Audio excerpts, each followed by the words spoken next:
In this lesson, we're going to be learning how to make a marker print butterfly. I'm going to show you how to draw the basic shape of the butterfly step by step in the video and how to create a symmetrical design on the butterfly's wings. Remember, symmetry means that the designs match on both sides. They're identical. Once you have the butterfly drawn, I'm going to show you how you can take markers and a simple piece of aluminum foil and some water to create the rainbow printed background. For this project, you're going to need a white piece of paper. Any size will do. You're going to need a piece of aluminum foil, which you can always cut so that it matches the same size of your paper. A pencil to draw, an eraser in case you make a mistake. And you're going to need either a black permanent marker or a black crayon to help outline your butterfly before you add the marker background. That way your drawing doesn't get ruined. As far as markers go, just simple markers, Crayola, Mr. Sketch, anything you have will be just fine. And you're also going to need a cup of water and some sort of brush so you can spread the water onto the paper to make the marker print. You may want to take a scrap piece of paper for a placemat to put underneath while you work. Even a piece of newspaper will work just fine. So let's get started on our butterfly. Okay, so the first step is drawing the shape of the butterfly. Now butterflies, like all bugs, are symmetrical, meaning they are identical on both sides. If you were to take a line and go straight down the center of your drawing, both sides would match exactly the same. So a little trick that I like to do when I'm drawing something symmetrical, especially a bug, like a butterfly, is I like to take my white piece of drawing paper and fold it in half first. So I'm going to match up the ends as best as I can. Once they're matched up, I just take my fingers and press down along the fold. This is going to help me see where the center line or the line of symmetry is in my drawing. Open it up and there you go. So this line of symmetry is going to be right where the center of my butterfly begins.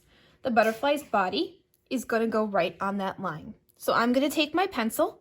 I'm going to start a little bit towards the top. You can take your finger and decide where you want to begin. Maybe put a little dot right on the spot where you want to start the butterfly's head.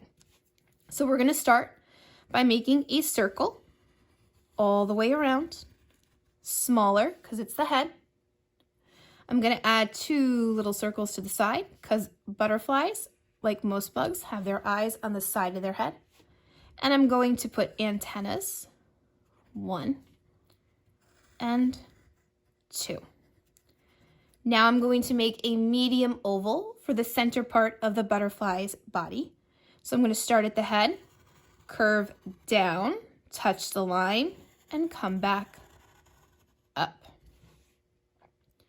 For the third bottom half of the butterfly's body, we're going to make it a little bit longer. So further down the line, touch the line, come back up to the top. That gives me the 3 parts of the butterfly's body. Now the most important part is the butterfly's wings. It's actually going to be split up into the top half of the wing and the bottom half of the wing. So let's do the top half first. So I'm going to go right about the center of the body where the second part and the third part meet. And I'm going to start by making a curved line out. Once and twice. That'll be my guideline for the bottom of the wing. I'm going to go up to where the head and the first part of the body meet. And I'm going to go out once and twice. That's the top part of the wing. Now I could just connect it almost like an oval if I wanted, and that's perfectly fine. But sometimes butterflies have different types of wings. Some of them are a little bit more pointed, and then they curve down. Remember, whatever I decide to do, whether it's rounded or a little bit of a point and a curve, whatever I decide on one side, I have to do on the other side because the wings need to match. So I'm going to do the same thing over here, curve and point. That's the top part of the butterfly's wings. Now I'm going to go down to the bottom of the butterfly's body, and I'm going to start by making a curve that comes out towards the bottom of the paper. And I'll do that on both sides. That's the bottom of the butterfly's wings. Now, once again, I could just take my pencil right where I stopped and I could just come right back to the top to make the wing a little bit pointed. Or if I want, I could get a little bit more creative and curve that one too. Remember, whatever you do on one side, just make sure you do on the other so they match. And now you have your butterfly's wings, the top half and the bottom half. Once you have the wings, it's time to design the wings. Now, the design of the butterfly's wings is up to you. You could even look up pictures of butterflies if you wanted online and maybe copy some of the patterns that you see. But no matter what image of a butterfly that you're looking at, you'll notice that the wings usually have different shapes that comprise the designs. Sometimes they're triangular, sometimes they're circular or ovals. Whichever ones you like to use is up to you. I'm going to use a little bit of each. So I'm going to start by making a big oval once and twice. I just happen to make my oval a little bit pointed at the end. Remember, whatever I choose on this side, I have to make it on the other side because the wings have to match. So I'm going to go once and twice. I think maybe I'll make a little triangle shape in this little spot. Make it match. And maybe I'll add some circles. If you have a different idea for your wing, by all means, you can do that. There's all different types of butterflies, so you can't really be wrong with your wing designs as long as both sides match. There we go. Top half is done. So let's decide on the bottom half design. Maybe I'll make a big oval that comes right in the center once, twice. Remember, make them identical. Maybe I'll do triangle shapes.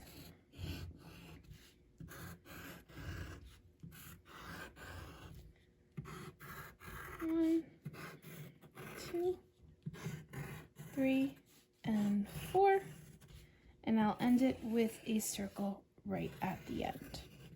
And now my butterfly's wings are all complete. Once you have your butterfly drawn with a pencil, this is the part where you're going to want to either take a black crayon or a permanent black marker, like a Sharpie, and trace what you drew.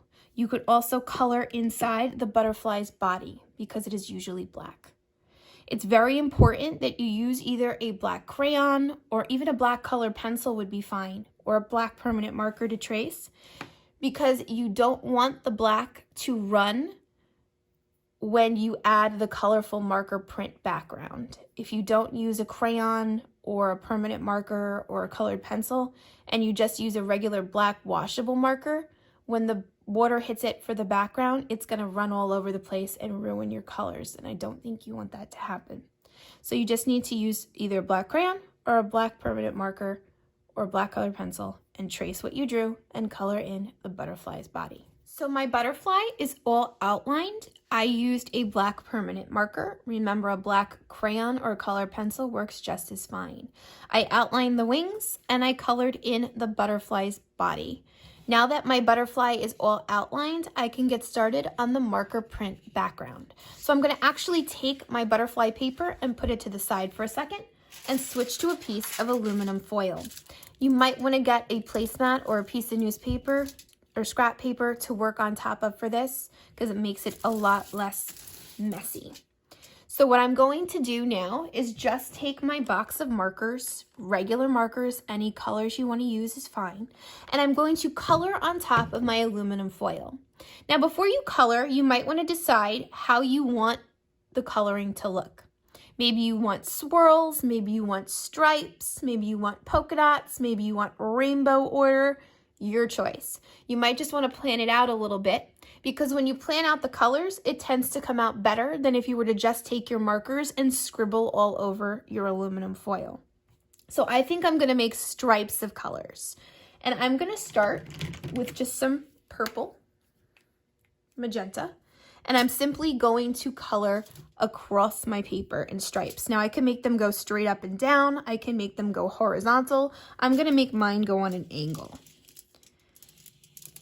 And I'm going to color in. Now you'll notice when you color on the aluminum foil, of course it's gonna be different than when you color on paper.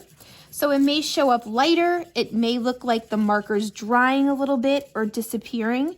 That's not a big deal. That's just what the marker looks like on the shiny surface. When we add the water in a couple minutes to make the print, that color will come right back. So don't worry about it if it doesn't show up too dark when you color the first time. If you happen to make a mistake and you don't like the way it looks, one of the best things about this marker print technique is you can't really make a mistake. All you have to do is take a wet paper towel and you can wipe off the colors on your aluminum foil, give it a second to dry, and you can simply start again. So if you don't like something, it's not over. Just wipe it off and try one more time. Now maybe you want to make a pattern while you color and repeat the colors. Maybe you just want to make it as colorful as possible and see how many different ones you can use. Your choice. This gives you a chance to be very creative with your coloring. Here's blue. You might want to be careful with your hands when you color. If you notice, I'm not really leaning my hands on the aluminum foil because the color doesn't dry as quick as it does on a piece of paper. You will get the marker on your hands if you lean on it. Again, it's washable marker, so you could just wash your hands right off if that happens. But I don't think you want to leave fingerprints all over your picture. So just try and watch where you place your hands. That's why it's good to have a placemat, because you can always lean on the placemat and not on your project. Let's see, let's try yellow.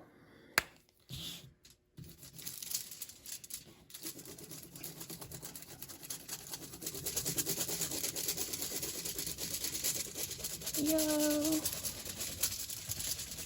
Yellow comes out pretty bright.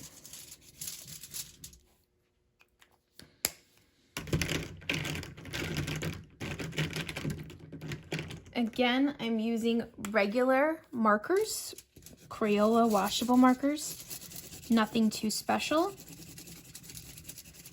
You're not going to want to use permanent Sharpies for this part because it won't work when we add the water to make the print.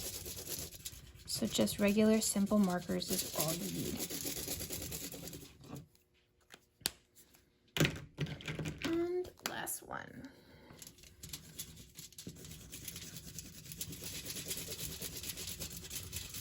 Okay, once you have your aluminum foil all colored in completely with whatever your design might be, you're gonna go back to your butterfly picture for a second. So I'm gonna switch this off. I'm just gonna push this a little bit to the side. Here's my butterfly.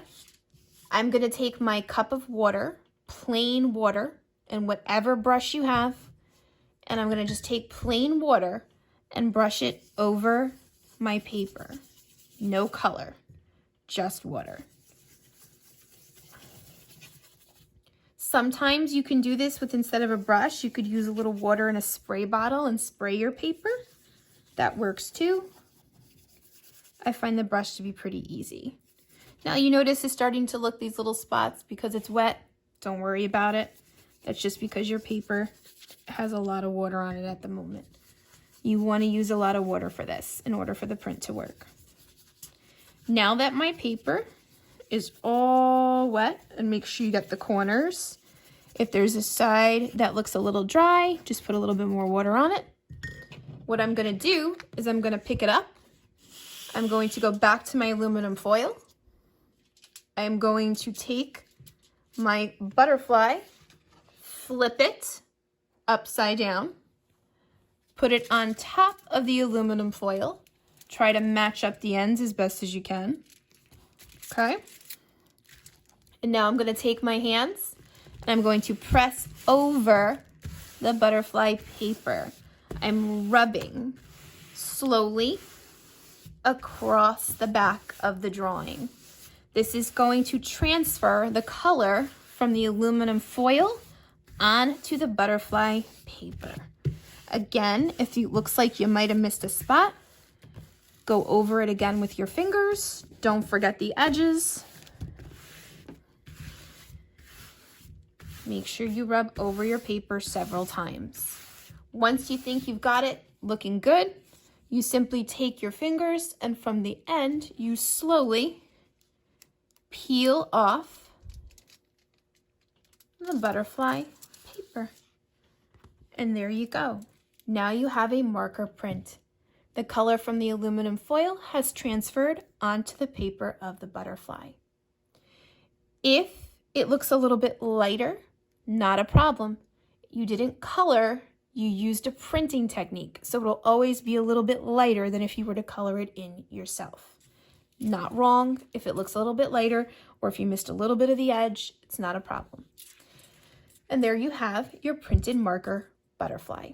If you wanted to make another one, all you have to do is take some water and a paper towel. You can wipe off your aluminum foil and you could start again. Just make sure it's dry before you put the marker on top.